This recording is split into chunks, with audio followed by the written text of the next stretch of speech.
Fire keepers, today we are going to talk about the F in fires, which is for follow up. So every single day you're raising hallelujah, you're doing your prayer, your affirmation, your thanks, your hallelujah, and then you're going to shift gears and step into your business and you're going to do follow up as well. And so follow up, I will mention one of my divine tips is using a timer.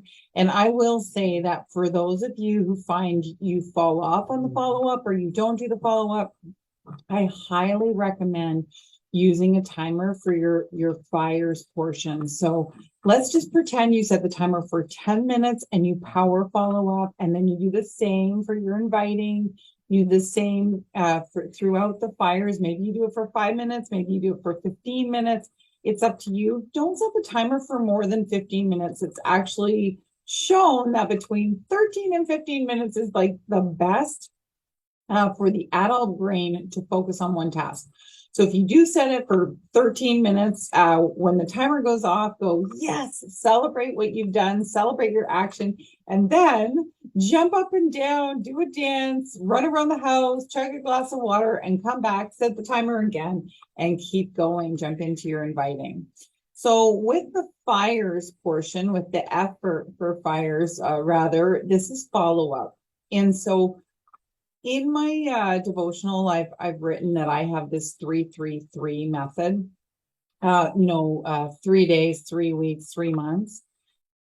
But I'm going to tell you that it's just important to have a system. I'm not attached to you using my system. There are so many amazing trainers out there. There are so many amazing upline and leaders and company policies out there. But the important thing is that you have a system with follow up and you stick to it. So I will tell you that I use a couple of, when I was fully building a business, I used a couple of tools. One was my master binder, which I'll explain. And the other was this book, this 90-day activity journal. And so this you can get at rankmakers.com. And there's lots of great resources in there. And I'll probably talk about Rank Makers. It's another group. It's a paid for group by one of my mentors, Ray Higdon. He does an awesome group, great community. Every single day there's training in there and growth in there, and cheering for each other in there. Much like this group, it's a safe place to be. Many of you know about Rank Makers and Ray Higdon. If you don't and you just want to check out some of Ray's trainings, you can go to his free Fridays. So just follow his public page, Ray Higdon, and he does free coaching Friday every single Friday.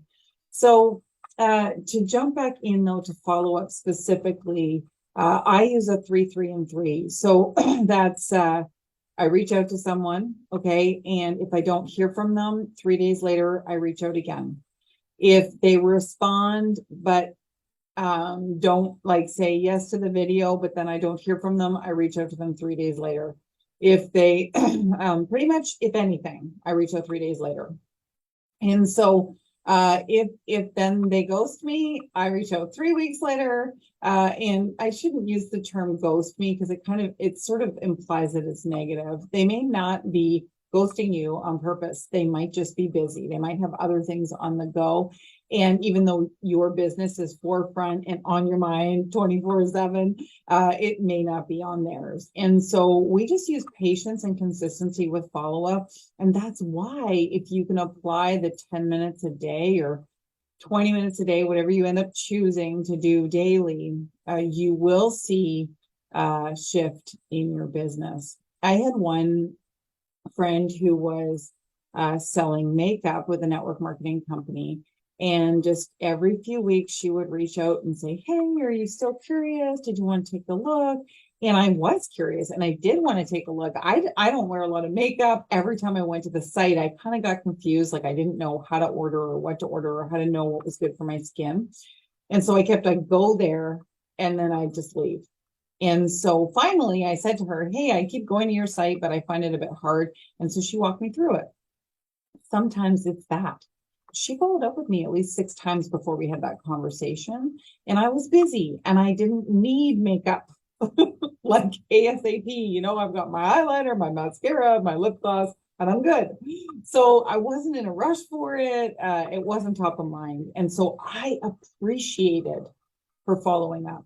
So I want you to remember that follow up is a gift. Okay.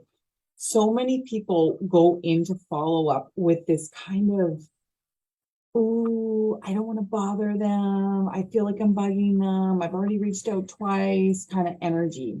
And that energy doesn't feel good. It doesn't feel good energetically to them, and it doesn't feel good energetically to you. So we want to feel good about our follow up.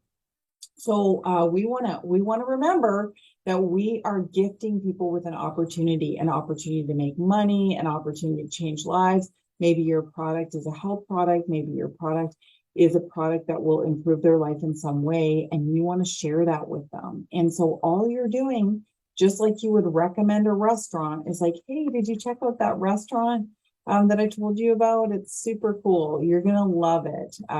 It's such an amazing experience. Same thing. Hey, just, reaching out to see if you had a chance to look at that video or check out my site, or if you are curious about XYZ. Okay. So when you follow up with people, make sure that you in some way, shape, or form are tracking it. So what I find is the most simple and duplicatable to train, or there are lots of different ways to go about this. You can use an Excel spreadsheet. You can use a notebook. You can use Trello. I think Trello's changed their name, but you could use something like Trello. I like old school. I'm a pen and paper girl. So I would use a binder and have sections in my binder. And so the first section is master list. These are just anyone that I can reach out to. I'm writing out their name, and every name I'm going to leave 4 spaces in between. Okay. And so in that list, I'm writing down, when I reached out to them, how I reached out to them. So I might just say the date, Facebook Messenger, and then I'm going to write down the date that I want to reach out to them again. And I highlight that. Okay. So any leads that are hot, where people are actually in conversation with me, curious, wanting to know more, say yes to the video, that kind of thing, those go in this. Now, you don't have to do that. You can just have a hot lead section in your binder. But I like this because this travels really well. Then I've got a lot of these. And so these are all lined up. And so when there's a contest or a company, whatever happening, I can grab these books and go through every single one of them. Every time someone did become a customer or a rep, I would highlight their name. So I would know, oh, they're pink. They have already signed up as a customer, or they're orange. They're already a rep. I'm kind of a geek with highlighters. Do what you like. You can use codes or not. But essentially, have a system. That's the bottom line. If you don't have a system, create one before we get started on the first day of reflection, so that you are feeling strong and clear about where you're writing out your names for the people that you're following up with. Now, if you're like me, you might have 50 notebooks lying around, because that's how I used to be before I started the binder. That's why I like the binder, is because the binder kept everything in one place. I tended to start a new notebook. And so I had names all over the place. So if you, like me, have names all over the place, it might be worth grabbing all your notebooks and grabbing your binder, getting a new binder, new paper, and just writing down your master list, or throw them in an Excel spreadsheet, whatever your preference is. But just make sure that you have all of your names in one place where you can write down when you've reached out to them, how you reached out to them, and what process you're in. Did you send them a video? Did they hop on a webinar? Did you invite them to a webinar? It's just a little note about what you did. So hopefully that's helpful. We are going to be doing follow-up every single day. Whether you do 5 minutes a day or 10 minutes a day is up to you. And I look forward to enjoying this process with all of you, and I will see you soon.